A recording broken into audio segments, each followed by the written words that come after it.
में चांद पर ग्रहण लग रहा है। वहीं धरती पर एक आदमी को दिखाया जाता है जो खुदाई कर रहा होता है और खोदते खोदते वो एक ऐसा दरवाजा खोल देता है जो उसे नहीं खोलना चाहिए था। ये नर्क का दरवाजा है जहां वो आत्माएं हैं जिन्हें सजा के तौर पर नर्क में भेज दिया गया था। लेकिन नर्क का दरवाजा खुलने की वजह से ये सभी आत्माएं अब यहाँ से बाहर निकल सकती हैं। अब वो आदमी जिसने नर्क का दरवाजा खोला था वो उस गड्ढे के अंदर देखता है जहाँ पर लावा ही लावा होता है और तभी एक शक्तिशाली आत्मा उसके शरीर के अंदर प्रवेश कर जाती है और उसे अपने काबू में कर लेती है। उसका पूरा शरीर हवा में उड़ना शुरू हो जाता है। इस घटना के 1 महीने बाद हमें एक शहर के शेरिफ को दिखाया जाता है जो रेलवे स्टेशन पर अपनी बेटी को लेने गया होता है। उसकी बेटी के साथ उसका फ्रेंड भी होता है और जब वो अपनी बेटी से मिलता है तभी यहाँ पर कुछ लुटेरे हमला कर देते हैं। शेरिफ उनके ऊपर हमला करता है, वो भी शेरिफ के ऊपर गोलियां चलाते हैं। शेरिफ को एक गोली लग जाती है जिससे उसकी मृत्यु हो जाती है। मृत्यु के बाद वो RIPD डिपार्टमेंट में जाता है, यानी कि उसकी आत्मा रेस्ट इन पीस डिपार्टमेंट में जाती है जो कि स्वर्ग है, यानी कि हेवन की जो गेट कीपर होती है। वो जब शेरिफ के बारे में पढ़ती है तो उसे पता चलता है कि उसने बहुत अच्छे काम किए हैं। वो एक शेरिफ यानी कि पुलिस वाला था, इसीलिए वो उसे बताती है कि आज से 1 महीने पहले हेल का दरवाजा खुल गया था, जिस वजह से वहां पर जितनी भी आत्माएं सजा काट रही थी, जितनी भी आत्माएं कैद थी, वो सब की सब आजाद हो गई और अब वो अर्थ पर इंसानों के अंदर प्रवेश कर चुकी है और उन्हें अपने हिसाब से कंट्रोल करती है। तुम्हें उन सब को पकड़कर वापस हेल में डालना होगा। शेरिफ ये बात सुनकर खुश हो जाता है कि उसे एक बार फिर से अर्थ पर जाना है। दरअसल वो अपनी बेटी से मिलना चाहता है, इसीलिए वो कॉन्ट्रैक्ट पर साइन करने के लिए, इस काम को करने के लिए मान जाता है। वो कॉन्ट्रैक्ट को नहीं पढ़ता और साइन कर देता है, जिसके बाद उसे गेट कीपर एक गन देती है और कहती है कि जिस भी आत्मा के ऊपर तुम इस गन को चलाओगे वो आत्मा वापस अपने आप ही हेल में चली जाएगी। इसके बाद उसे अर्थ पर भेज दिया जाता है। जब वो अर्थ पर पहुंचता है तो जीनी नाम की एक लड़की उसे मिलती है जो उसका इस काम में साथ देगी और अब ये दोनों इस काम को अंजाम देने के लिए निकल पड़ते हैं। वहीं दूसरी तरफ टाउन में दिखाया जाता है जहां पर कुछ लुटेरे हैं, वो एक बैंक के अंदर जबरदस्ती घुस जाते हैं, लेकिन वो वहां से पैसे नहीं चुराते बल्कि आदमियों को पकड़कर अपने साथ ले जाते हैं। वहीं शेरिफ को दिखाया जाता है जो जेनी के साथ अपने घर तक पहुंच जाता है। वो अपनी बेटी को देखता है लेकिन जेनी उसे उसकी बेटी के पास जाने से मना कर देती है। वो कहती है कि तुम्हारी बेटी तुम्हें नहीं पहचानेगी। शेरिफ को ये बात समझ में नहीं आती कि उसकी बेटी उसे क्यों नहीं पहचानेगी, जिसके बाद जेनी उसे एक मिरर देती है और जब वो मिरर में अपना चेहरा देखता है तो उसकी शक्ल पूरी तरह से बदल चुकी होती है। दरअसल वो एक लड़की होता है। हालांकि दोनों एक दूसरे को अपने असली रूप में देख सकते हैं, लेकिन दुनिया को दोनों के दोनों लड़कियों के यानी कि अलग अलग चेहरों के रूप में दिखेंगे, क्योंकि दुनिया की नजरों में इनकी मृत्यु हो चुकी है और अगर ये अपने असली रूप में दिखे तो दुनिया वाले इन्हें देखकर डर जाएंगे। दुनिया में कई सारे सवाल खड़े हो जाएंगे और अब शेरिफ को समझ में आ चुका है कि वो अपनी बेटी के पास गया भी तो उसकी बेटी उसे नहीं पहचानेगी, उसकी बातों पर यकीन नहीं करेगी। शेरिफ इसके बाद जेनी के साथ अपनी कब्र पर जाता है जहां पर उसे दफनाया गया था। तभी वहां पर शेरिफ का दोस्त आता है, लेकिन जब वो इन दोनों को देखता है तो दोनों के दोनों अलग रूप में दिखते हैं। शेरिफ भी उसे लड़की के रूप में देख रहा होता है, यानी कि शेरिफ का दोस्त उसे नहीं पहचान सकता। शेरिफ का दोस्त परेशान होता है। वो इन दोनों को बताता है कि कुछ लोग शहर से लोगों को पकड़कर अपने साथ ले जा रहे हैं और वो मेरे दोस्त की बेटी को भी अपने साथ ले गए हैं। दरअसल वो शेरिफ की बेटी की बात कर रहा होता है। यह सुनकर शेरिफ परेशान हो जाता है और जेनी के साथ अपनी बेटी को बचाने के लिए निकल पड़ता है। इन्हें वो लोग मिल जाते हैं जो सबको पकड़कर अपने साथ ले जा रहे हैं। जेनी उनके सामने जाती है और कहती है कि मेरी बहन पहाड़ी से नीचे गिर गई है, वो बहुत घायल है, उसे मदद की जरूरत है। और ये सब के सब लुटेरे हैं, इनके दिल में दया रहम कुछ भी नहीं है, इसीलिए ये उसकी मदद करने से मना कर देते हैं। जेनी कहती है कि अगर तुमने मेरी मदद की तो इसके बदले में तुम्हें अच्छे खासे पैसे दूंगी। वो इन्हें पैसे दिखाती है, जिसके बाद 2 लुटेरे उसकी मदद करने के लिए उसके साथ चल पड़ते हैं, जहां पर वो देखते हैं कि सच में जेनी की बहन नीचे गिरी हुई है जो जख्मी है।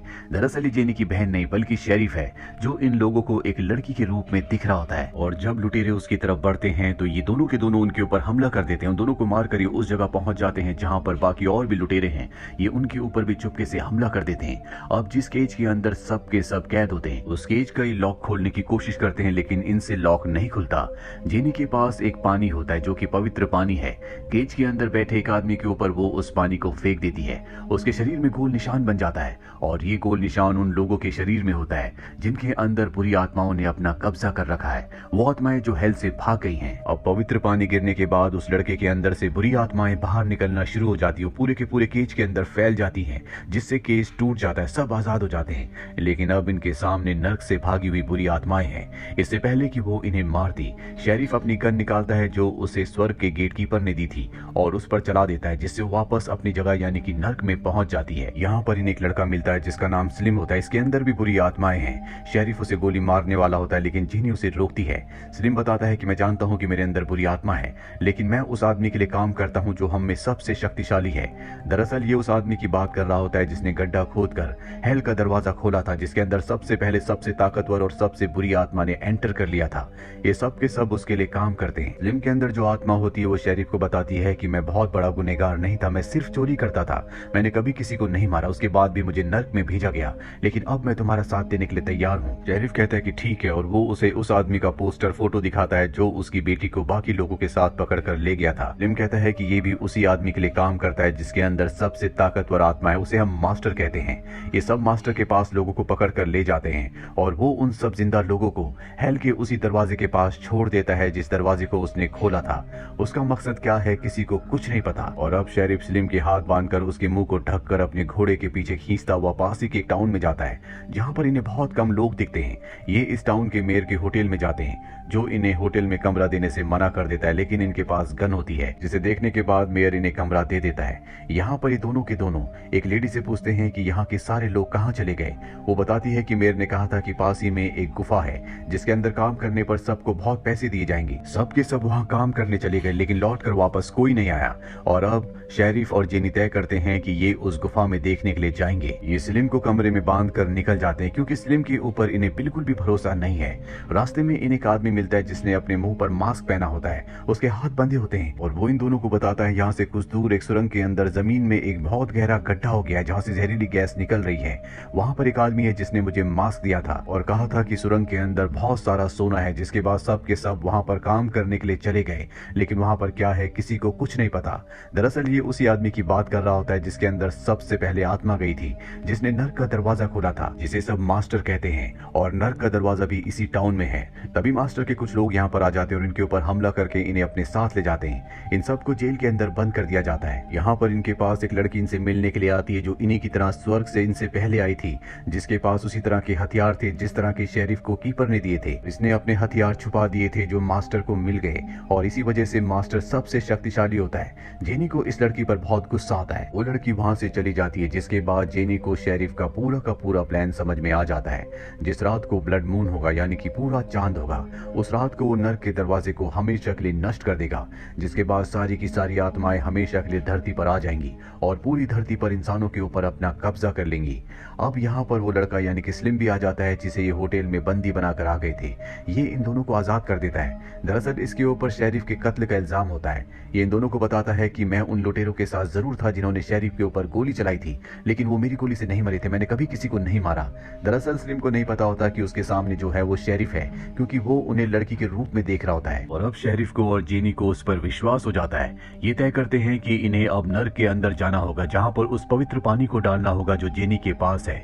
दरअसल वो ईश्वर के आंसू है, लेकिन जेनी अंदर नहीं जाना चाहती क्योंकि अंदर चारों तरफ लावा ही लावा, आग ही आग है और उसे आग से डर लगता है, क्योंकि जब वो इंसान थी तो लोगों ने उसे चुड़ैल समझा था, जिसके बाद उसे आग से मार दिया गया था। वो शेरिफ को आंसू देती है और कहती है कि तुम्हें अंदर जाना होगा ताकि इन आंसुओं को वहां पर डालकर तुम नर्क के दरवाजे को बंद कर दो। शेरिफ आंसुओं को पवित्र पानी को लेने से मना कर देता है और जेनी से कहता है कि तुम्हें अपने डर से लड़ना होगा, तुम मेरे साथ चलोगी। जिसके बाद जेनी के अंदर आत्मविश्वास आ जाता है और वो शेरिफ के साथ मुकाबला करने को तैयार हो जाती है। जहाँ पर अंदर जाते हैं जहाँ पर बहुत सारे इंसान हैं जिनके अंदर बुरी आत्माएं हैं जो नर्क से आजाद होकर इनके अंदर अपना कब्जा कर चुकी है।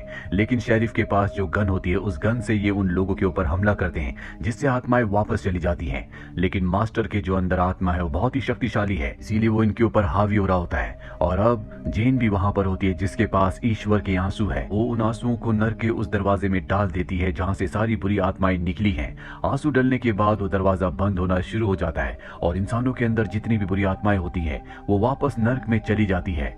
लेकिन मास्टर अब भी बाहर है। उसके अंदर की जो बुरी आत्मा है वो अपने असली रूप में आ जाती है। इसके बाद वो इन तीनों के ऊपर हमला कर देती है। बहुत ही ताकतवर है, ये चाहकर भी उसे नहीं हरा सकते। अभी शेरिफ को एक आइडिया आता है। स्वर्ग की कीपर ने जो उसे गन दी होती है उसमें वो ईश्वर के आंसू डालता है और उन आंसू वाली गन से, बुलेट से वो उस राक्षस पे यानी कि उस बुरी आत्मा पर हमला करता है जो इन्हें मारना चाहती है। और जैसे उसे बुलेट लगती है उस आत्मा का भी खात्मा हो जाता है, वापस नर्क में चली जाती है। अभी तीनों के तीनों वापस टाउन में आते हैं जहाँ पर सब लोग वापस लौट चुके हैं। टाउन में एक बार फिर से खुशहाली आ चुकी है। साथ ही टाउन का नया मेयर अब स्लिम को बना दिया जाता है क्योंकि स्लिम ने बहुत अच्छे काम किए थे। पुराना मेयर बिल्कुल अच्छा इंसान नहीं था, वो एक करप्ट इंसान था, वो लोगों में भेदभाव करता था। स्लिम के अंदर अब भी वो आत्मा होती है है जिसे नर्क भेज दिया गया था, क्योंकि उस आत्मा ने स्लिम के अंदर रहकर अच्छे काम किए थे, इसीलिए अब भी वो इस दुनिया में होती है। जेनी उस आत्मा से कहती है कि मैं तुम्हें स्वर्ग में ले जाने की कोशिश करूंगी, लेकिन तब तक तुम्हें इस टाउन में सब लोगों की सेवा करनी होगी, उनकी मदद करनी होगी। ये कहने के बाद शेरिफ और जेनी दोनों यहाँ से निकल जाते हैं। शेरिफ इसके बाद अपनी बेटी के पास जाता है जिसने अपने दोस्त से शादी कर ली होती है। शेरिफ ये देखकर बहुत खुश होता है, लेकिन उसकी बेटी उसे नहीं पहचान सकती, क्योंकि उसकी बेटी उसे एक औरत के रूप में देख रही होती है। हालांकि शेरिफ उसे बताने की भी कोशिश करता है, लेकिन इसका कोई फायदा नहीं है। जेनी उसे अपने साथ ले जाती है और अब शेरिफ कहता है कि मैं वापस स्वर्ग में जाकर आराम करूंगा। जेनी कहती है कि शायद तुमने कॉन्ट्रैक्ट को अच्छे से नहीं पढ़ा, अगले 100 सालों तक तुम्हें यहीं धरती पर रहकर लोगों की मदद करनी होगी, RIPD के लिए, यानी कि स्वर्ग के लोगों के लिए काम करना होगा, यही तुम्हारा काम है। और इसी के साथ ये कहानी यहीं पर खत्म हो जाती है। उम्मीद करते हैं कि ये कहानी आपको पसंद आई होगी।